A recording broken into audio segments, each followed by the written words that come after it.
Body tissues and internal organ. अब हमारे body के टिश्यूज को तो ये सपोर्ट करता है, प्रोटेक्ट भी करता है, पर हमारे इंटरनल जो ऑर्गन्स है, जैसे हमारे हार्ट है, लंग्स है, किडनी है, जो भी वाइटल ऑर्गन्स है, वो हमारे इसी बोन के द्वारा सुरक्षित किए जाते हैं। जैसे कि हमारा हार्ट का पोजीशन क्या है, हम बात करते हैं ना, हमारे दो लंग्स के बीच में, थोरेसिक कैविटी पे, डायफ्राम के ऊपर, और इनसाइड द रिब्स केज। तो रिब्स केज के अंदर ये सुरक्षित है। हमारा लिवर भी सुरक्षित है रिब्स केज के अंदर, और हमारा ब्रेन हमारे क्रेन्स के अंदर सुरक्षित है। तो हमारे इस बोन का काम मूवमेंट के साथ साथ प्रोटेक्शन को भी इंश्योर करना है। अब ये बोन बिल्डिंग एक नेचुरल प्रोसेस है, यानी बोन बनता कैसे है। तो बोन फॉर्मेशन, ये जो बोन, जैसे कोई भी शिशु है, छोटा शिशु, इसके बोन तैयार होने शुरू हो जाते हैं। असल में बोन बनने की प्रक्रिया मां के गर्भ से ही शुरू हो जाती है।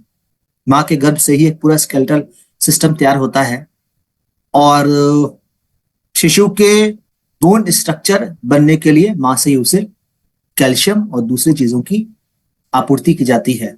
अब थोड़ा शिशु छोटा है, गोद में है, बच्चे के जन्म के बाद, यानी बोन बनने की प्रक्रिया तो मां के गर्भ से शुरू हो गई, और शिशु जो गोद में है, फिर थोड़े ही दिन में, यानी 3-4 महीने में, शिशु को आप क्रॉल करता हुआ देख पाएंगे, और दिनों में वो सीधा खड़ा हो पाएगा, चल पाएगा, भाग दौड़ कर पाएगा। यानी कि जैसे जैसे उम्र बढ़ती जाती है, बोन की लंबाई बढ़ती जाती है, चौड़ाई बढ़ती जाती है, और बोन जो है वो घना होता जाता है। इसे हम कहते हैं बोन बिल्डिंग प्रोसेस। तो ये जो बोन फॉर्मेशन है, ये बहुत तेजी से शुरू होता है अर्ली एज में। तो बोन के सेल्स जुड़ते होते हैं। जैसे हमने बताया कि हमारा ये जो बोन है, उनमें कोलेजन ने एक फ्रेमवर्क तैयार किया। तो फ्रेमवर्क तो बन गया, अब उस बोन का घना होना, लंबा होना, चौड़ा होना डिपेंड करता है कि उसमें बोन सेल्स कितना तेजी से जुड़ते जा रहे हैं। तो बोन सेल्स जुड़ते जाएंगे, हड्डियों की लंबाई बढ़ती जाएगी, चौड़ाई बढ़ती जाएगी, जिसे हम बोन रीमॉडलिंग कहते हैं। और ऐसा बिल्कुल नहीं है कि केवल नए बोन सेल्स जुड़ रहे हैं, असल में पुराने बोन सेल्स भी टूटते हैं। यानी जब बोन मैच्योर हो जाते हैं तो वो टूटते भी हैं। तो नए जुड़ते जाएंगे, पुराने टूटते जाएंगे। लेकिन अभी तो शिशु है, तो उसका सारे बोन तो नए के नहीं होंगे, थोड़ा बहुत टूटेगा, पर ज्यादातर जुड़ते जाएंगे। और ये जुड़ने की प्रक्रिया, यानी कि नए बोन सेल्स जुड़ रहे हैं और पुराने टूट रहे हैं, ये प्रक्रिया लगातार जारी रहती है। 10 साल, 12 साल, 15 साल, 17 साल, और 17 साल में सच लंबाई तो बढ़नी बंद हो जाती है, लेकिन फिर भी नए बोन सेल्स तेजी से ऐड होते जाते हैं और पुराने बोन सेल्स कम ही टूटते हैं। लेकिन 30 साल जिसे हम पीक बोन मास कहते हैं, इसके बाद उल्टी प्रक्रिया शुरू होती है। यानी कि अब बोन लॉस ज्यादा होगा और बोन फॉर्मेशन कम होगा। और अगर महिला है तो आफ्टर मेनोपॉज बोन लॉस काफी तेज हो जाता है। अब इसे हम एक ग्राफ के तरीकों से समझ सकते हैं। ये देखिए, ये है बोन मास किस प्रकार से डिक्लाइन करता है इन 30s, और मेनोपॉज के बाद किस प्रकार से एक्सेलरेट करता है। हमने यहाँ पे 2 स्पाइक लिए हैं। ये देखिए जो आप स्क्रीन पर देख रहे हैं, एक है पुरुष का और एक है महिला की। पुरुष यानी ये जो एक्स एक्सिस है, ये शो कर रहा है स्केलेटल मास, और वाई एक्सिस में है एज, 0 ईयर, है ना, 5 ईयर, 10 ईयर, 20 ईयर, इस तरह से। अब यहां पे आप देख रहे हैं कि जो महिलाओं का ग्राफ है, ये महिलाओं का जो कर्व है, वो पुरुषों से थोड़ा नीचे से शुरू हुआ है। ऐसा क्यों? रीजन ये है कि महिलाओं का जो बोन मास होता है, वो पुरुषों की अपेक्षा पहले से ही कमजोर होता है। अभी तो कुदरत ने तैयार करके दिया है, महिलाओं का बोन मास पुरुषों की अपेक्षा कमजोर ही होता है। एटलीस्ट 30% जो बोन मास है वो पुरुषों की अपेक्षा महिलाओं में कम ही होता है, और इसलिए महिलाओं में ज्यादा बोन रिलेटेड चैलेंजेस देखे जाते हैं। तो ये है महिला का बोन मास का कर्व, और ये ऊपर वाला है पुरुष का। लेकिन 30 साल में दोनों में डिक्लाइन है, क्योंकि 30 साल के बाद बोन बनना बंद होगा और बोन बनना बहुत कम हो जाएगा, टूटना जारी हो जाएगा, तेज हो जाएगा। तो अब ये ऊपर ग्राफ नहीं जा रहा है, बल्कि अब ये नीचे जा रहा है। ये देखिए, दोनों में नीचे जा रहा है। लेकिन मेनोपॉज के बाद कर्व एक बार और नीचे हो गया, और जैसे जैसे उम्र बढ़ती जा रही है दोनों के बीच में जो डिफरेंस है वो बढ़ता जा रहा है, ये देखिए। और महिला है, आफ्टर मेनोपॉज बोन लॉस काफी तेज होगा, और इसलिए ज्यादातर महिलाओं में आफ्टर मेनोपॉज बोन फ्रैक्चर की आशंका बनी रहती है। अब why we need healthy bones, क्योंकि हमारे बोन जो है वो रिस्पॉन्सिबल है for providing structure to your body, structure देता है, प्रोटेक्शन देता है हमारे वाइटल ऑर्गन्स को, जिसके बारे में हमने बात कर ली है, और इसीलिए बोन का ध्यान रखना हमेशा से बहुत जरूरी है। अब कुछ फैक्टर है जो बोन के हेल्थ को प्रभावित करते हैं, जैसे कि लाइफस्टाइल फैक्टर्स, जिनमें शामिल होता है एक्सरसाइज। यस, अगर सही से फिजिकल एक्टिविटी होगा तो हमारे बोन स्ट्रांग और रिजिलेंट बने रहेंगे। तो हम एक्सरसाइज की बातें क्यों करते हैं, कई बार क्यों करते हैं, क्योंकि एक्सरसाइज से शरीर चुस्त और तंदुरुस्त होता है, अच्छे हार्मोन सीक्रेट होते हैं जो कि अच्छा एहसास कराते हैं, पर एक्सरसाइज से हमारे बोन भी हेल्दी होते हैं, बोन भी रिजिलेंट होते हैं, ताकि थोड़ा बहुत शॉक से बोन को कोई नुकसान ना पहुंचे। अब बात करते हैं diet. Yes, diet is very very important. तो अगर खान पान में कैल्शियम की कमी है, विटामिन डी की कमी है, तो ऐसे में बोन का कमजोर होना तय माना जाता है। याद रहे, ये कुछ इंपॉर्टेंट मिनरल्स की कमी के कारण ऑस्टियोपोरोसिस का रिस्क काफी बढ़ा हुआ होता है। तो लो बोन मास कहते हैं जिसको, अगर कैल्शियम या विटामिन डी या फास्फोरस, इस तरह के अगर मिनरल्स या विटामिन की कमी है, तो लो बोन मास, और लो बोन मास से ऑस्टियोपोरोसिस, ऑस्टियोपोरोसिस से सीरीज ऑफ हेल्थ इश्यूज, और सीरीज ऑफ हेल्थ इश्यूज के बाद फ्रैक्चर और आर्थराइटिस। इनके अलावा टोबैको और अल्कोहल यूज के कारण भी बोन जो है वो कमजोर होते जाते हैं। केवल टोबैको अल्कोहल ही नहीं, बल्कि कोल्ड ड्रिंक ज्यादा इस्तेमाल करना, ज्यादा चाय पीने से भी बोन कमजोर होता जाता है, क्योंकि सारी चीजें कैल्शियम इनटेक को काफी कम कर देती है। यानी कि खान पान से अगर कैल्शियम वाले कुछ सोर्सेस हमें मिल भी रहे हैं, कुछ फूड से अगर कैल्शियम मिल भी रहा है, तो इनमें से कैल्शियम ठीक से एब्जॉर्ब नहीं होता है। तो हमारे लाइफस्टाइल फैक्टर का भी ध्यान रखना जरूरी है। अब जेनेटिक फैक्टर में जेंडर भी आएगा, क्योंकि महिलाओं को ज्यादा बोन इश्यूज होते हैं, क्योंकि एक तो उनका स्मॉलर बोन फ्रेम है, और after menopause bone density loss होना काफी तेज हो जाता है। एज के साथ साथ आपने देखा 30 तक तो सब कुछ ठीक है, लेकिन 30 के बाद बोन लॉस बढ़ जा रहा है। तो 30 से ज्यादा कमी या बोन की कमजोरी 40 में होगी, 40 से ज्यादा 45, 45 से ज्यादा 50। तो जैसे जैसे 30 के बाद उम्र बढ़ती जाएगी, बोन का कमजोर होना शुरू हो जाएगा। और इसके अलावा कुछ हार्मोनल कंडीशंस भी होते हैं जिसके कारण बोन कमजोर होता है, और जरूरी मिनरल्स की कमी, जो कि उम्र के साथ साथ शरीर जो है वो फूड से कैल्शियम और दूसरे मिनरल्स को एब्जॉर्ब करना कम कर देता है। अब बात करें फैमिली हिस्ट्री। यस, ये भी इंपॉर्टेंट है, क्योंकि अगर कभी फादर मदर का अगर बोन कमजोर है, तो उनके बच्चों में भी बोन की कमी देखी जाती है, खासकर माँ के बोन की कमी। जैसे अगर किसी को कहा जाए कि कैल्शियम कब से चाहिए, तो मैं ये कहता हूं कि जन्म के 30 साल से पहले। जन्म के 30 साल पहले कैसे, कोई जन्म ही नहीं लिया तो फिर उसके बोन का क्या। और सोचिए, एक छोटी बच्ची, उसका बोन अगर कमजोर है, तो आगे जाकर जब, है ना, वो मेटल स्टेज में आएगी, शादी होगी, फिर वो माँ बनेगी, और उसके जो बच्चे होंगे उनकी भी हड्डियां कमजोर होगी। तो हुआ ना ये। इसीलिए जितना अर्ली हो सके बोन का ध्यान रखना जरूरी है। और बोन कमजोर होने का एक और कंडीशन ये कि कभी कभी फ्रैक्चर हुआ हो, तो ऐसे में बोन कमजोर होने के चांसेस काफी बढ़े हुए होते हैं। अब यहाँ पे हम बात करेंगे मेंटेनिंग गुड बोन हेल्थ। क्या कुछ करें, कैसे हम अपने बोन को मजबूत बनाएं। तो कुछ स्ट्रेंथ ट्रेनिंग करना चाहिए, वेट बेयरिंग एक्सरसाइजेस, क्योंकि ज्यादा वजन होगा तो हमारे बोन पर एक दबाव पड़ता है, जिससे कि बोन लॉस काफी तेज हो जाता है। तो ऐसे में कोशिश ये होनी चाहिए कि हमारे जो वेट है वो सही हो, बीएमआई एक्यूरेट रहे, नॉर्मल रहे, और हाई कैल्शियम फूड जैसे कि बीन्स, आलमंड, ये सब तरह के फूड इस्तेमाल करना चाहिए, और adequate amount of vitamin D और विटामिन K2 भी चाहिए। अब खान पान से तो जितना कैल्शियम हमें चाहिए उतना तो मिलने से रहा।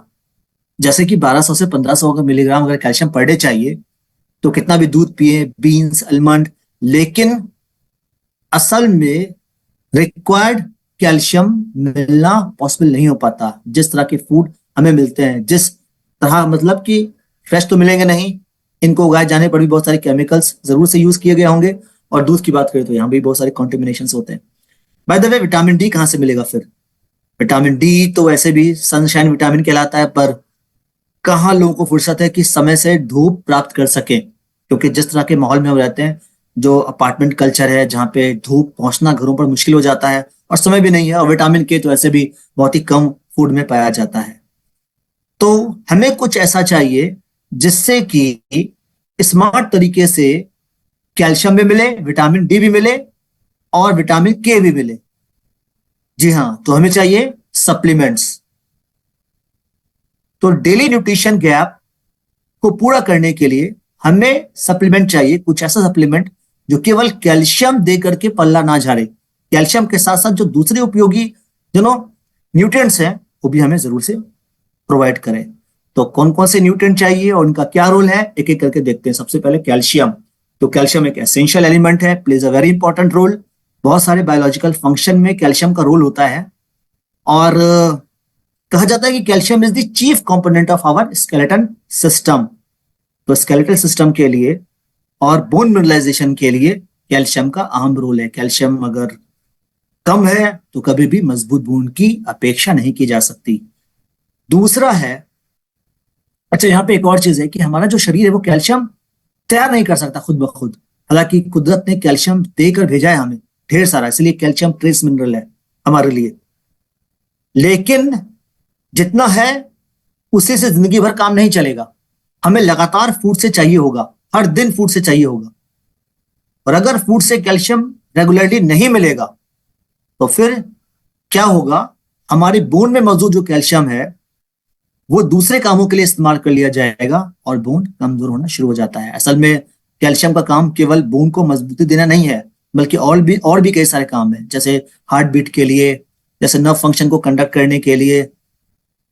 पर केवल 1% अगर, जितना कैल्शियम उसका 1% भी अगर ब्लड में मिल जाए तो ये सारे काम हो जाएंगे। और ये 1% के लिए हमें डाइट से ही चाहिए होगा। नहीं डाइट से मिला तो बोन से कैल्शियम निकल करके ये सारे काम पूरा करना शुरू हो जाएगा, और बोन में मौजूद कैल्शियम की कमी होने से बोन मिनरलाइजेशन सही से नहीं होगा और बोन कमजोर, और बोन कमजोर तो low bone mass, bone fracture, arthritis, ऐसे कई सारे कंडीशंस होंगे। अब कैल्शियम मिलेगा कहां से? जो सोर्सेस सबसे अच्छा सोर्स है जो हम सप्लीमेंट के रूप में प्राप्त कर सकते हैं, उनमें पहला तो है कैल्शियम कार्बोनेट। एक नेचुरल मिनरल है जो कि रॉक्स में पाया जाता है, और सप्लीमेंट के रूप में इसकी बहुत अच्छी उपयोगिता देखी गई है। और दूसरा है एल्गल सोर्स, जैसे कि रेड मैरीन जो एल्गी है, जो कि कुदरत का दिया हुआ मोस्ट कॉन्सेंट्रेटेड फॉर्म के रूप में गिना जाता है। तो एक प्लांट बेस्ड और वीगन डाइट है, इसलिए एल्गल सोर्स भी बहुत ही शानदार सोर्स है कैल्शियम के लिए।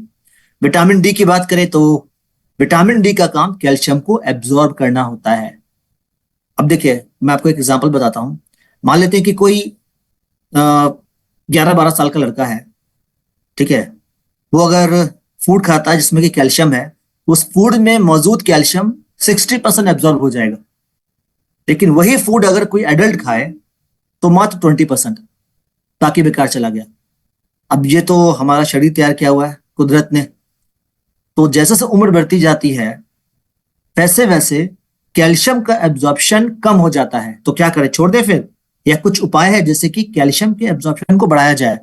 होता यह कि कैल्शियम तो हमने खाया और हमें कैल्शियम मिला, पर यह कैल्शियम हमारे इंटेस्टाइन से एब्जॉर्ब नहीं होता है, हमारे गट से एब्जॉर्ब नहीं होता है, बल्कि ये बाईपास करके शरीर से बाहर निकल जाता है।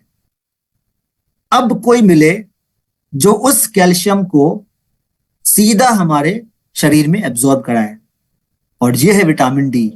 डायरेक्ट करता है, कहाँ चले, चलो जाओ, तुम्हारी जगह बाहर नहीं अंदर है, जाओ वहां, और वो एब्जॉर्ब कराता है। और इस तरह से कैल्शियम का सही से यूटिलाइजेशन होता है, एब्जॉर्प्शन होता है। तो विटामिन डी कैल्शियम के एब्जॉर्प्शन के लिए इसका इंपॉर्टेंट रोल है, और दूसरा मसल्स फंक्शन में भी विटामिन डी का अच्छा खासा रोल देखा गया है। और एक और तो और, इम्यून सिस्टम के लिए विटामिन डी भी काफी बढ़िया तरीकों से इस्तेमाल में, मतलब ये कि अगर इम्यूनिटी की डेवलपमेंट की बात की जाए तो विटामिन डी एक बहुत ही बढ़िया सोर्स है। और हमारे फ्रैक्चर को प्रिवेंशन के लिए और बोन को मजबूती के लिए विटामिन डी बहुत ही जरूरी न्यूट्रिएंट है। नेक्स्ट है मैग्नीशियम। तो मैग्नीशियम भी बोन हेल्थ के लिए जरूरी है, इसका भी बहुत ही क्रूशियल रोल है, हेल्दी बोन के मेंटेनेंस में इसका रोल है, और जो बोन लॉस होता है उसको रोकने में भी इसका रोल होता है। इसके अलावा ये बोन को यानी कैल्शियम को एब्जॉर्ब कराता है, बोन के मेटाबॉलिज्म में भी कैल्शियम का जो मेटाबॉलिज्म होता है उसमें भी मैग्नीशियम का रोल देखा जाता है।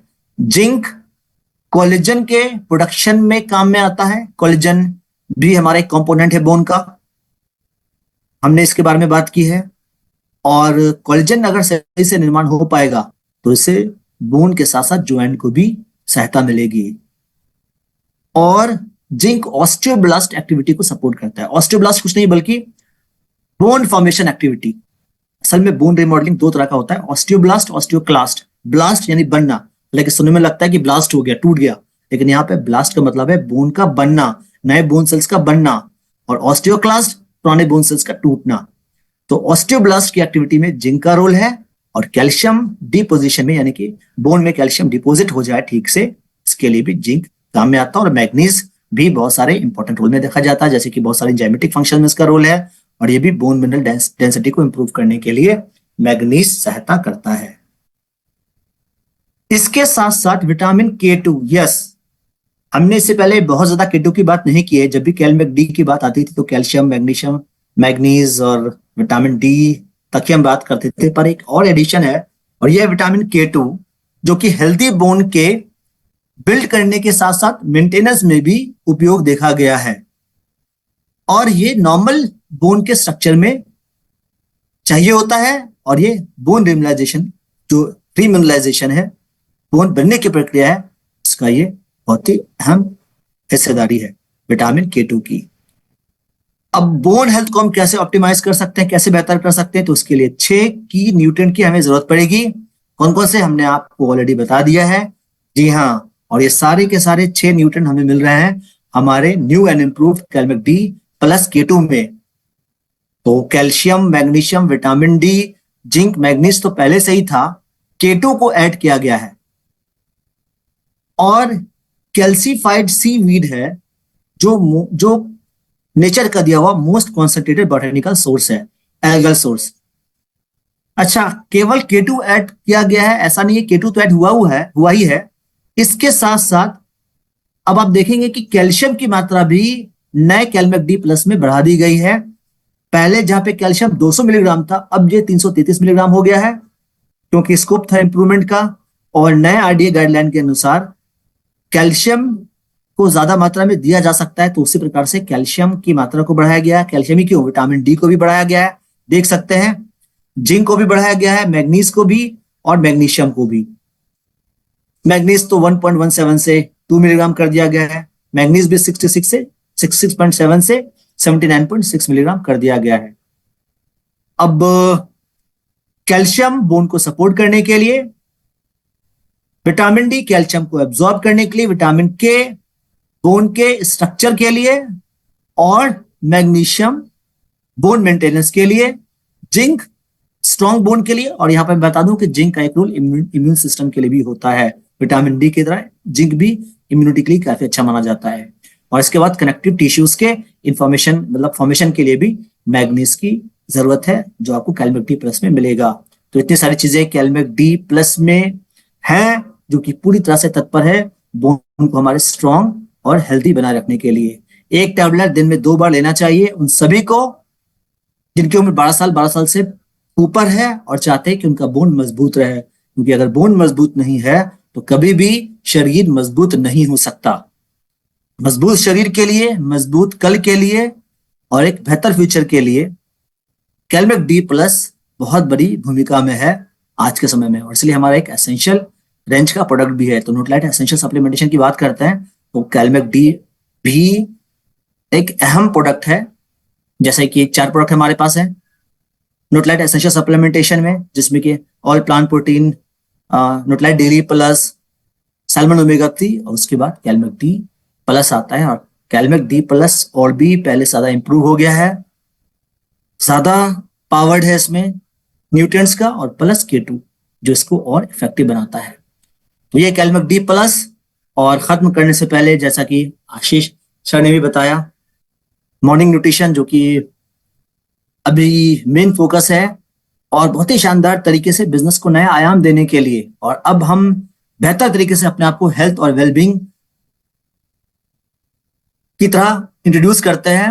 अब हम एक हेल्थ और वेलबींग कंपनी है जहां पे 21 दिन का कैंप हम सभी का इंतजार कर रहा है। सभी को हम शामिल करेंगे, कैंप में शामिल करेंगे। 21 घंटे की उनकी जरूरत पड़ेगी, केवल एक एक घंटा करके 21 घंटे, और इतने सारे फायदे जहां पे वो हेल्थ को और बेहतर तरीके से समझ सकेंगे, एक सॉलिड कम्युनिटी तैयार कर पाएंगे।